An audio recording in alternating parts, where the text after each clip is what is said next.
समाज जो प्रोड्यूस करता है और उसके वर्कर्स जो घर ले जाते हैं, उनके बीच का अंतर कोई नई बात नहीं है। लेकिन 2030s में ये ग्रेट डिकपलिंग एक धीरे धीरे होने वाले बदलाव से बदलकर एक वर्टिकल सेवरेंस बन गई है। इस रप्चर के मैकेनिक्स को समझने के लिए हमें क्लासिकल इकोनॉमिक्स के फंडामेंटल प्रीमाइस पर वापस जाना होगा। यह धारणा कि लेबर और कैपिटल प्रोडक्शन के डांस में कॉम्प्लीमेंट्री पार्टनर्स हैं। स्मिथियन या रिकार्डियन व्यू में प्रोडक्टिविटी में बढ़ोतरी यानी काम के प्रति घंटे जनरेट होने वाला आउटपुट स्वाभाविक रूप से रियल वेजेस में बढ़ोतरी लाता है। जैसे जैसे वर्कर्स ज्यादा एफिशिएंट होते जाते, हैंडफर्म के लिए उनकी मार्जिनल वैल्यू बढ़ती है और उनकी स्किल्स के लिए कॉम्पिटिशन उनकी कंपेंसेशन को ऊपर ले जाता है। लगभग एक सदी तक यह कोरिलेशन कायम रहा, लेकिन 2030s का डेटा एक डरावनी सच्चाई दिखाता है। जबकि ऑटोनॉमस इंटेलिजेंस से supercharged global gross domestic product ने एक्सपोनेंशियल हॉकी स्टिक ग्रोथ के दौर में एंट्री की है, वहीं मीडियन वेज कर्व जिद्दी तौर पर हॉरिजॉन्टल बना हुआ है और कई सेक्टर्स में तो ये इन्वर्ट होना शुरू हो गया है। ये प्रोडक्टिविटी पे गैप का लॉजिकल और शायद टर्मिनल अंजाम है। The mechanics of capital capture. Great decoupling का मुख्य ड्राइवर द सरप्लस की बदलती प्रकृति है।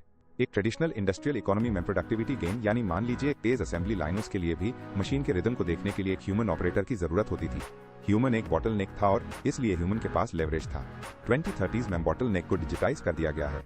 जब कोई प्रोसेस एआई एजेंट द्वारा ऑप्टिमाइज किया जाता है तो एफिशिएंसी में जो गेन होता है वो स्क्रीन मॉनिटर करने वाले व्यक्ति को नहीं मिलता, बल्कि वो एल्गोरिदम के ओनर और उसे पावर देने वाले कंप्यूट क्लस्टर को मिलता है। ये लेबर ऑगमेंटिंग टेक्नोलॉजी से लेबर सब्स्टिट्यूटिंग टेक्नोलॉजी की ओर एक ट्रांजिशन है।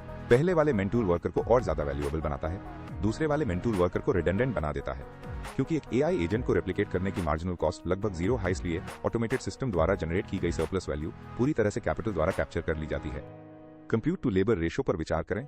2020 में एक टॉप टियर हेज फंड ने शायद अपने रेवेन्यू का 40% हिस्सा ह्यूमन टैलेंट यानी क्वांट्स एनालिस्ट्स और ट्रेडर्स पर खर्च किया होगा। 2032 तक वही फंड जो अब black box autonomous strategy engine के जरिए चल रहा है, ह्यूमन पेरोल पर 3% से भी कम खर्च करता है।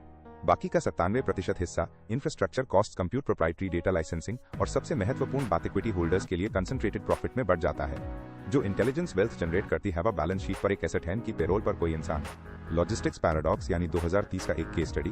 ग्रेट डिकपलिंग को उसके सबसे स्पष्ट रूप में देखने के लिए हम सिंगापुर रोटरडैम ऑटोनॉमस कॉरिडोर को देखते हैं। 2025 में ग्लोबल शिपिंग और लॉजिस्टिक्स अभी भी भारी मात्रा में ह्यूमन कोऑर्डिनेशन पर निर्भर थे, जैसे पोर्ट मास्टर्स, लॉजिस्टिक्स प्लानर्स और हजारों शॉर्ट हॉल ट्रकर्स। 2030 तक ये कॉरिडोर पहला डार्क लॉजिस्टिक्स हब बन गया। एजिस लॉजिस्टिक्स स्वार्म के इम्प्लीमेंटेशन के जरिए, जो एक प्रेडिक्टिव रूटिंग सिस्टम है और real time satellite weather data, port congestion telemetry और कंज्यूमर डिमांड सिग्नल्स को इंटीग्रेट करता है। रोटरडैम टर्मिनल की थ्रूपुट 500% बढ़ गई। अब जहाजों को ऑटोनॉमस ट्रक्स द्वारा बर्थ में गाइड किया जाता है, हाई स्पीड काइनेटिक क्रेन्स द्वारा अनलोड किया जाता है और उनके कार्गो को self driving electric freight pods में ट्रांसफर किया जाता है।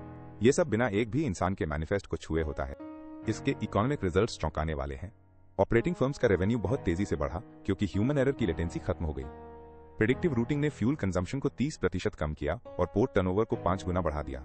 हालांकि टर्मिनल और उससे जुड़े लॉजिस्टिक्स पार्टनर्स की ह्यूमन पेरोल 80% तक सिकुड़ गई। क्लासिकल इकोनॉमिस्ट का तर्क होगा कि थ्रूपुट में 500% की बढ़ोतरी से डाउनस्ट्रीम जॉब्स पैदा होनी चाहिए, लेकिन कहां?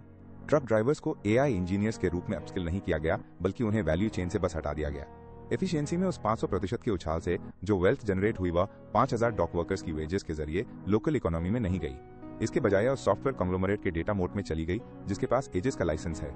यही लॉजिस्टिक्स पैराडॉक्स है। गुड्स को मूव करने में जितने एफिशिएंट होते जाते, एमए प्रोसेस में भाग लेने के लिए इंसानों को उतना ही कम पे करने की जरूरत पड़ती है।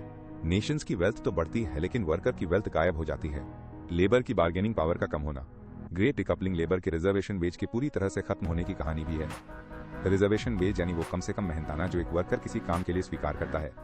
एल्गोरिथमिक आर्बिट्रेज के इस दौर में इंसान के रिजर्वेशन वेज की तुलना एआई एजेंट की इलेक्ट्रिसिटी कॉस्ट से की जा रही है।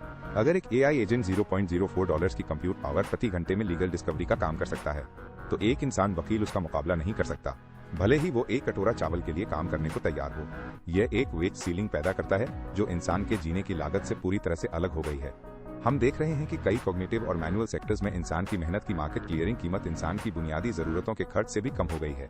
इसके अलावा कैपिटल और लेबर के बीच इंफॉर्मेशन एसिमेट्री एक ऐसे मोड़ पर आ गई है जहां से सब कुछ टूट सकता है।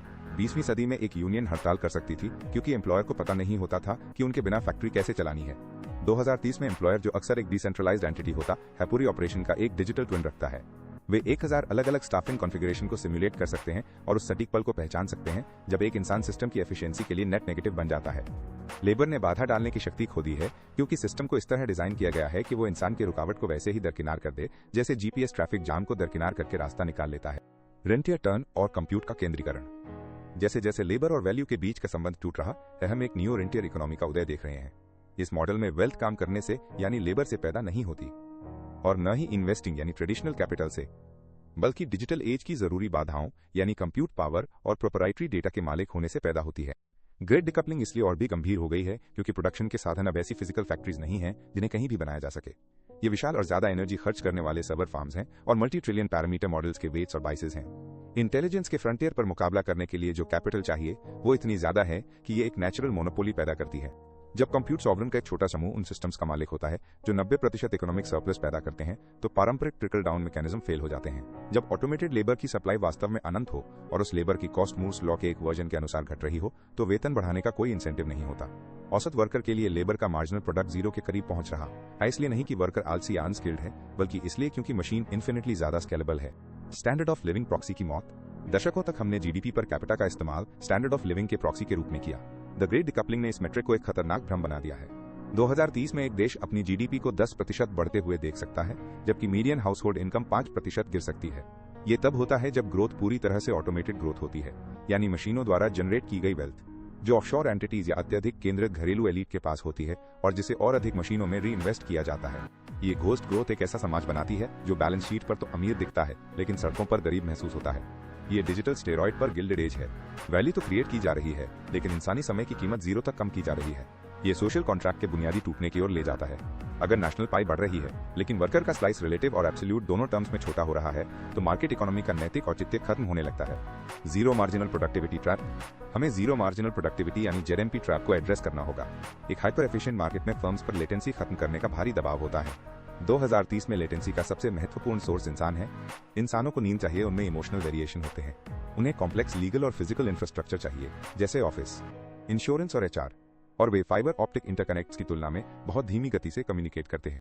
द ग्रेट डिकपलिंग इस एहसास का नतीजा है कि फर्म्स के लिए सबसे प्रॉफिटेबल रास्ता वर्कफ्लो को पूरी तरह से डिह्यूमनाइज करना है। हम इसे 2030 के दशक की शुरुआत की फ्लैश फर्म्स में देखते हैं। ऐसी कंपनियां जो जीरो फुल टाइम एम्प्लॉय के साथ करोड़ों का रेवेन्यू जनरेट करती हैं, जिन्हें पूरी तरह से एक एग्जीक्यूटिव एजेंट मैनेज करता है जो स्पेसिफिक माइक्रोसेकंड टास्क के लिए फ्रीलांसर या अन्य एआई एजेंट्स को हायर करता है। इस माहौल में वे जब सोशल स्टेबिलिटी का टूल नहीं रहा है, ये एक कॉस्ट सेंटर है जिसे कम से कम करना है। ये डीकपलिंग सिस्टम में कोई बग नहीं है, बल्कि ये एक ऐसे सिस्टम का फीचर है जिसने आखिरकार वो हासिल कर लिया है जिसका 19वीं सदी के कैपिटलिस्ट सिर्फ सपना ही देख सकते थे, यानी इंसानी रूह की फ्रिक्शन के बिना प्रोडक्शन। कम अनएम्प्लॉयमेंट का स्टैटिस्टिकल मिराज। 2020 के दशक के आखिर में पॉलिसी मेकर्स अक्सर कम अनएम्प्लॉयमेंट रेट्स की तरफ इशारा करके कहते थे कि एआई ट्रांजिशन ठीक से चल रहा है। ये डेटा की बहुत बड़ी गलत व्याख्या थी। नौकरियां तो थी लेकिन उन नौकरियों की वैल्यू कॉस्ट ऑफ लिविंग से पूरी तरह अलग हो गई थी। 30 के दशक की नई एम्प्लॉयमेंट ज्यादातर एल्गोरिथमिक सर्वडम है, यानी ऐसे काम जो मौजूदा रोबोटिक्स के लिए बहुत अनियमित या शारीरिक रूप से अजीब हैं, लेकिन जिनका पे इतना कम है कि वे वर्कर को उस इकोनॉमी में कोई हिस्सेदारी नहीं दिलाते जिसे बनाने में वे मदद कर रहे हैं। कोई इंसान बायोमेट्रिक डेटा लेबलर या ऑटोमेटेड फैसिलिटी के लिए ह्यूमन प्रेजेंस मॉनिटर के तौर पर काम कर सकता है, लेकिन अगर उसकी वेज वहीं रुकी हुई है जबकि जिस फैसिलिटी को वो मॉनिटर कर रहा है उसकी प्रोडक्टिविटी 1000% बढ़ गई है, तो डीकपलिंग पूरी हो जाती है। वे अब इकोनॉमी में कोई भागीदार नहीं है, वे मशीनों के लिए सिर्फ एक मेंटेनेंस कॉस्ट बनकर रह गए हैं। पोस्ट वेज इकोनॉमी का रास्ता। द ग्रेट डीकपलिंग हमें एक ऐसी सच्चाई का सामना करने पर मजबूर करती है जिसकी एडम स्मिथ ने कभी कल्पना भी नहीं की थी। एक ऐसी दुनिया जहां वेल्थ ऑफ नेशंस पूरी तरह से वर्क ऑफ पीपल से अलग हो गई है। अगर प्रोडक्टिविटी अब वो लहर नहीं है जो सभी नावों को ऊपर उठाती है, बल्कि एक ऐसा सैलाब है जिससे सिर्फ हाई ग्राउंड के मालिक यानी कंप्यूटर और डेटा वाले लोग ही बच सकते हैं, तो वेज पर आधारित वेल्थ का डिस्ट्रीब्यूशन अब टिकने वाला नहीं है। हम एक बाइफरकेटेड वैल्यू थ्योरी की तरफ बढ़ रहे हैं। एक तरफ है मशीन वैल्यू जो एक्सपोनेंशियल ऑटोमेटेड और हाइपर कंसंट्रेटेड है, दूसरी तरफ है ह्यूमन वैल्यू जो स्टैटिक मैनुअल और धीरे धीरे मार्जिनलाइज्ड होती जा रही है। इन दोनों के बीच का अंतर द ग्रेट डीकपलिंग है और ये हमारी सदी की सबसे बड़ी मैक्रो इकोनॉमिक चुनौती है। ये बताता है कि क्यों अभूतपूर्व तकनीकी चमत्कारों के इस दौर में आम नागरिक को एक गहरा आर्थिक वर्टिगो महसूस हो रहा है। मशीनें रेस जीत रही हैं और वर्कर्स अब ट्रैक पर भी नहीं बचे हैं। ये स्ट्रक्चरल डाइवर्जेंस यानी वो वास्तविकता कि हम अपनी जरूरत की हर चीज बिना हर किसी के काम किए पैदा कर सकते हैं, ये इंसानी भूमिका को पूरी तरह से दोबारा सोचने की मांग करता है। अगर हम अब प्रोडक्टिविटी के मुख्य इंजन नहीं रहे तो हम क्या हैं? जैसे जैसे लेबर मार्केट का बीच का हिस्सा इस डीकपलिंग की वजह से खाली होता जा रहा है, हमें उन बाकी फ्रंटियर्स की तरफ देखना होगा जहां इंसानी एजेंसी की आज भी बहुत वैल्यू है। हमें टास्क के एग्जीक्यूशन से हटकर सिस्टम्स की गवर्नेंस की तरफ बढ़ना होगा। वर्कर से स्टीवर्ड बनने का ये शिफ्ट कोई आसान ट्रांजिशन नहीं है। इसके लिए ये समझने की जरूरत है कि ऐसी दुनिया में वैल्यू क्या है जहां एग्जीक्यूशन फ्री है। ये हमें 2030s के लेबर मार्केट के उस उभरते हुए लैंडस्केप की तरफ ले जाता है जहां ग्रेट डीकपलिंग के बचे हुए लोग कॉम्प्लेक्स एथिकल और हाई लेवल स्ट्रेटेजिक कामों में पनह पा रहे हैं। यह समझने के लिए कि जब ट्रेडिशनल जॉब को प्रोडक्टिविटी से अलग कर दिया जाता है तो एक सोसाइटी कैसे काम करती है, हमें उन रोल्स को देखना होगा जो एल्गोरिथमिक स्वार्म के सामने टिके रहे हैं। ये वे रोल्स हैं जो मशीन के साथ कॉम्पीट नहीं करते बल्कि मशीन का पर्पस और बाउंड्रीज तय करते हैं। ये ट्रांजिशन सिर्फ जॉब टाइटल्स का बदलाव नहीं है बल्कि ये इंसानी और इकोनॉमिक आइडेंटिटी का एक फंडामेंटल शिफ्ट है जो हमें सीधे सेक्शन 3.3 की तरफ ले जाता है जिसका नाम है new economic roles for humans management governance और क्रिएटिव सिंथेसिस।